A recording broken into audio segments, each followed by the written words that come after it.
Battle of കുപ്പിയാൻസ്, കാർഖീവിനടുത്തുള്ള വളരെ പ്രധാനപ്പെട്ട ഉക്രൈന്റെ settlement. കൂടാതെ ചെസുവിയർ, ഡോൺബോസ് പ്രദേശത്ത് റഷ്യ ചില മാസങ്ങൾക്ക് മുൻപ് പിടിച്ചെടുത്ത വളരെ പ്രധാനപ്പെട്ട ഒരു പ്രദേശം. അടുത്ത് എന്താണ് സംഭവിച്ചത്? കിഴക്കൻ മുന്നണിയിൽ റഷ്യ മുന്നേറുകയാണ്. എന്നാൽ എത്ര പ്രദേശങ്ങളാണ് അവർ പിടിച്ചെടുക്കുന്നത്? അല്ലെങ്കിൽ എത്ര വേഗത്തിൽ മുന്നേറിക്കൊണ്ടിരിക്കുന്നു? ഉക്രൈൻ അവിടെ എന്തുകൊണ്ടാണ് പരാജയപ്പെടുന്നത്? അവർ അങ്ങനെ പരാജയപ്പെടുന്നതിനുള്ള കാരണങ്ങൾ എന്തെല്ലാം? ഇങ്ങനെയുള്ള പല ചോദ്യങ്ങൾ എനിക്കുള്ളിലുണ്ട്. എനിക്ക് എന്നല്ല, റഷ്യ ഉക്രൈൻ യുദ്ധത്തെക്കുറിച്ച് തുടർന്ന് അറിയുന്ന എല്ലാവർക്കും ഈ ചോദ്യം ഉണ്ടാകും. അടുത്ത പ്രധാനപ്പെട്ട ഒരു സിറ്റി കുപ്പിയാൻസ് മാത്രമല്ല, അതിന് ചുറ്റുമുള്ള പല പ്രദേശങ്ങളും റഷ്യയുടെ നിയന്ത്രണത്തിലേക്ക് വരാൻ പോവുകയാണ്. ഇതിനായി റഷ്യ ഒരു പുതിയ തന്ത്രം അവിടെ പ്രയോഗിച്ചു. പുതിയത് എന്ന് പറയാൻ കഴിയില്ല, സോവിയറ്റ് കാലഘട്ടം മുതലേ ഉള്ള ഒരു തന്ത്രമാണ്. ഉക്രൈനും ഈ തന്ത്രത്തെക്കുറിച്ച് അറിയാം. എന്നാൽ റഷ്യ ഈ തന്ത്രം പ്രയോഗിക്കുമെന്ന് ഒട്ടും സങ്കല്പിക്കാത്ത ഉക്രൈന് അവിടെ വലിയ തിരിച്ചടികൾ സംഭവിച്ചുകൊണ്ടിരിക്കുകയാണ്. ഇവയെല്ലാം ഈ ഒരു വീഡിയോയിലൂടെ വിശദമായി അറിയാം.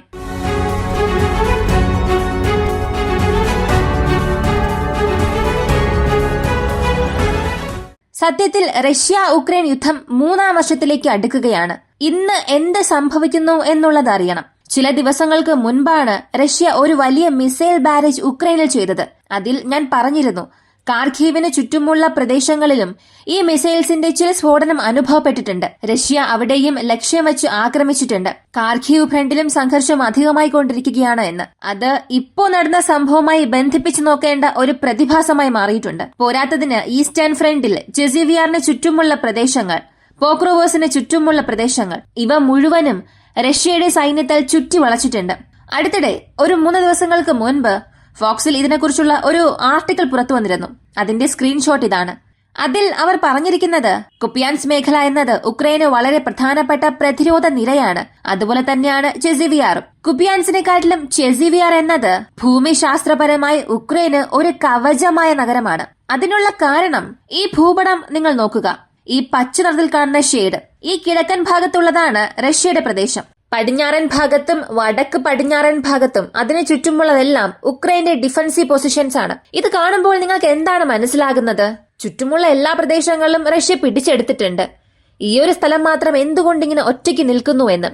റഷ്യ ഇതിനെ പിടിച്ചെടുത്തില്ലേ? അവരെ കൊണ്ട് പിടിച്ചെടുക്കാൻ കഴിഞ്ഞില്ലേ എന്ന ഒരു ചിന്ത വരാം. അതാണ് സത്യം. റഷ്യയെ കൊണ്ട് ചെസിവിയാറിൽ ഈ ഒരു ബാറ്റിൽ ഫ്രണ്ടിനപ്പുറം പോകാനായിട്ട് കഴിഞ്ഞില്ല. അതിന് പകരം കഴിഞ്ഞ 1 മാസത്തോളം സൈഡ്വേർഡ്സിൽ മാത്രമായിരുന്നു ഇവരുടെ വിപുലീകരണം ഉണ്ടായിരുന്നത്. അതിനുള്ള കാരണം, ഈ പച്ചനിറത്തിൽ കാണുന്ന പ്രദേശങ്ങൾ എല്ലാം പർവ്വതനിരകളാണ്. ഈ പർവ്വതനിരകളിൽ റഷ്യയുടെ സൈഡ് നോക്കുകയാണെങ്കിൽ എല്ലാം കുത്തനെയുള്ള പ്രദേശങ്ങളാണ്. അതേസമയം ഉക്രൈൻ പ്രദേശങ്ങളിൽ കുന്നുപോലുള്ള പ്രദേശമാണ്. പൊതുവെ ഒരു യുദ്ധക്കളത്തിൽ മലമുകളിൽ ആരാണോ ഉള്ളത്, അല്ലെങ്കിൽ ആരാണോ മലമുകളിലിരുന്ന് പ്രതിരോധ സ്ഥാനം കരസ്ഥമാക്കുന്നത്, അവരെ പെട്ടെന്ന് ആക്രമിക്കാൻ കഴിയില്ല. ഒരുപാട് കഷ്ടപ്പെടേണ്ടി വരും. ഒരുപാട് സൈന്യവും ചിലവും അവിടെ അധികമാകും.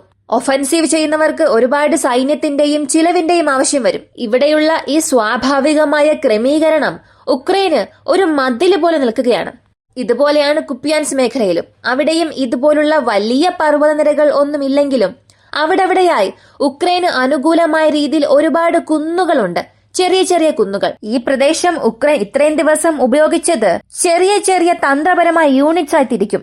ആർമഡ് മെക്കാനിസ്റ്റ് ബ്രിഗേഡായി തിരികയും ഓരോ സ്ഥലങ്ങളിലും 50-60 സൈനികർ ഒരു ഇന്റർ കണക്ട് നെറ്റ്വർക്ക് സൃഷ്ടിക്കുകയും കിടങ്ങുകൾ ഉണ്ടാക്കുകയും സ്വയം പ്രതിരോധിക്കുകയും ചെയ്തുകൊണ്ടിരുന്നു. എന്നാൽ ഇപ്പോൾ റഷ്യ എടുത്ത ഒരു പ്രധാനപ്പെട്ട തീരുമാനം കാരണം, അല്ലെങ്കിൽ അവരുടെ സോവിയറ്റ് യൂണിയൻ കാലഘട്ടം മുതലേ ഉള്ള ഒരു തന്ത്രം പുറത്തു കൊണ്ടുവന്നതുകൊണ്ട് ഈ 2 ഫ്രണ്ടിലും ഒരു വലിയ തിരിച്ചടി നേരിട്ടിട്ടുണ്ട്.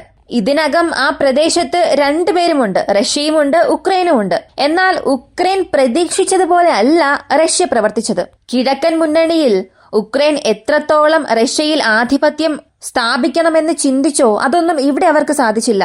പതിയെ പതിയെ ഉക്രൈന്റെ ഡിഫൻസീവ് ലൈൻസ് ആക്രമിച്ച് തകർക്കാൻ കഴിയാതെ കഷ്ടപ്പെടുന്നത് പോലെ റഷ്യ അവരുടെ തന്ത്രം മാറ്റി. ഒരൊറ്റ പോയിന്റിൽ മാത്രം ഫോക്കസ് ചെയ്യാതെ പല പോയിന്റിൽ അവരുടെ യുദ്ധതന്ത്രത്തെ മാറ്റാൻ തുടങ്ങി. തുടക്കത്തിൽ ഇതവർക്ക് അനുകൂലമായ കാര്യമാണെന്ന് ഉക്രൈൻ ചിന്തിച്ചു.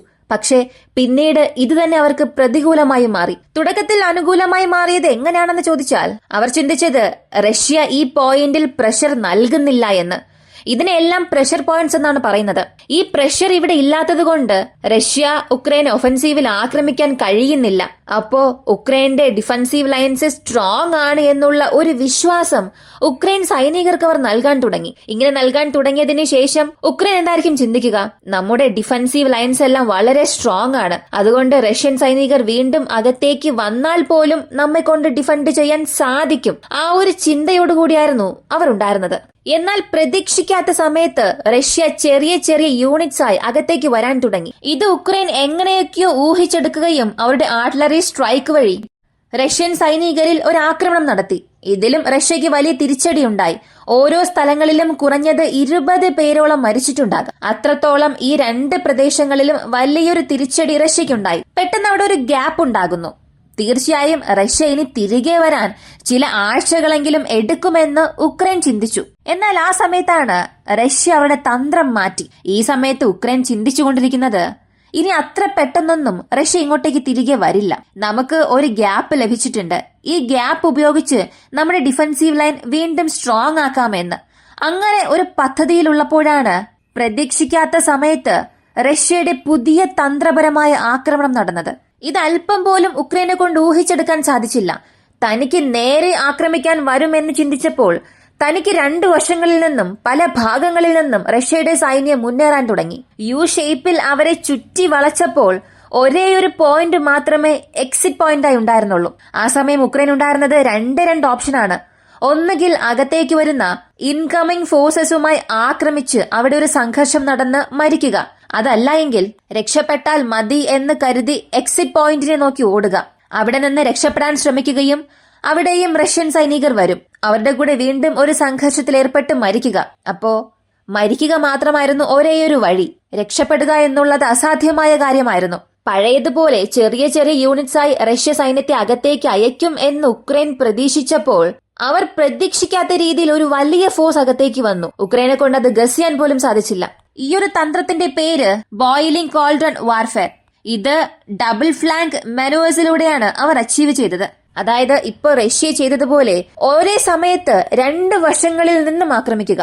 ഇതാണ് double flank manoeuvre. Soviet Russia കാലഘട്ടം മുതലേ അവരുടെ വാർഫെയർ മാനുവലിൽ അവർ പറഞ്ഞിരിക്കുന്ന ഒരു തന്ത്രമാണിത്. ഏറ്റവും ടോപ്പിലുള്ള ഒരു യുദ്ധതന്ത്രം. ഏതെങ്കിലും ഒരു ഭാഗത്ത് പ്രഷർ കൊടുക്കും എന്ന് ഉക്രൈൻ ചിന്തിച്ചപ്പോൾ ആ ഒരു പോയിന്റ് മാത്രം ഫോക്കസ് ചെയ്യുന്നതിനു പകരം മൾട്ടിപ്പിൾ സൈഡ്സിലൂടെ റഷ്യ ഫോക്കസ് ചെയ്തതുകൊണ്ട് എത്രയും പെട്ടെന്ന് ഈ 2 പ്രദേശങ്ങളും അതിനു ചുറ്റുമുള്ള മറ്റു സ്ഥലങ്ങളും റഷ്യയുടെ കൺട്രോളിലേക്ക് വരാൻ പോവുകയാണ്. ഈ തന്ത്രമാണ് അവരിപ്പോൾ പ്രയോഗിച്ചുകൊണ്ടിരിക്കുന്നത്. ഉക്രൈനും സോവിയറ്റ് റഷ്യയിലെ ഒരു രാജ്യം തന്നെ ആയിരുന്നില്ലേ? സോവിയറ്റ് റഷ്യയിൽ ഉക്രൈൻ ഒരു പ്രധാനപ്പെട്ട രാജ്യമായിരുന്നു, ഒരു കവച രാജ്യമായിരുന്നു. അവർക്കും സോവിയറ്റ് റഷ്യയുടെ യുദ്ധതന്ത്രങ്ങളെ കുറിച്ച് അറിയാം. പിന്നെ എന്തുകൊണ്ട് അവർ ഡിഫെൻഡ് ചെയ്തില്ല? ഇങ്ങനെ ഒരു തന്ത്രം റഷ്യ ഉപയോഗിച്ചു. അല്ലെങ്കിൽ ഇങ്ങനെ ഒരു തന്ത്രത്തിലൂടെ ആക്രമിക്കുകയാണെങ്കിൽ എത്ര ദിവസം ഉക്രൈനെ കൊണ്ട് അത് കണ്ടുപിടിക്കാതിരിക്കാൻ കഴിയും? ആദ്യത്തെ നഗരത്തെ അവർ നഷ്ടപ്പെടുത്തി. 2ാമത്തെ 3ാമത്തെ അല്ലെങ്കിൽ 4-5 നഗരങ്ങൾ നഷ്ടപ്പെടുന്നതിനുള്ളിൽ തന്നെ ഈ തന്ത്രം ഉക്രൈൻ മനസ്സിലാക്കി എടുക്കണ്ടേ? എന്നാൽ ഇതിനെക്കുറിച്ച് ഉക്രൈൻ അറിഞ്ഞിട്ടും അതറിയാതെ വിട്ടതാണോ? അല്ലെങ്കിൽ ഈ ഒരു തന്ത്രം കൊണ്ട് റഷ്യയ്ക്ക് ഒന്നും ചെയ്യാൻ കഴിയില്ല എന്ന് നിസ്സാരമായി കളഞ്ഞതാണോ? ഒരുപക്ഷെ അങ്ങനെയാണെങ്കിൽ അതായിരിക്കും അവർ ചെയ്തതിൽ ഏറ്റവും വലിയ ഒരു തെറ്റായി മാറിയത്. ഏതൊരു തന്ത്രത്തെയാണോ അവർ വളരെ നിസ്സാരമായി കണ്ടത്, ആ തന്ത്രം തന്നെ പ്രയോഗിച്ച് ഉക്രൈന്റെ ഓരോ പ്രദേശങ്ങളായി റഷ്യ ഇപ്പോൾ ക്യാപ്ചർ ചെയ്യാൻ തുടങ്ങിയിട്ടുണ്ട്. ഇതിൽ ബാറ്റിൽ ഫീൽഡിൽ ഉക്രൈന് നിർദ്ദേശങ്ങൾ നൽകുന്ന, മുഴുവനും നിരീക്ഷിക്കുന്ന കമാൻഡോസിന്റെ കഴിവില്ലായ്മയും ഇവിടെ പ്രധാനമായി കാണുന്നുണ്ട്.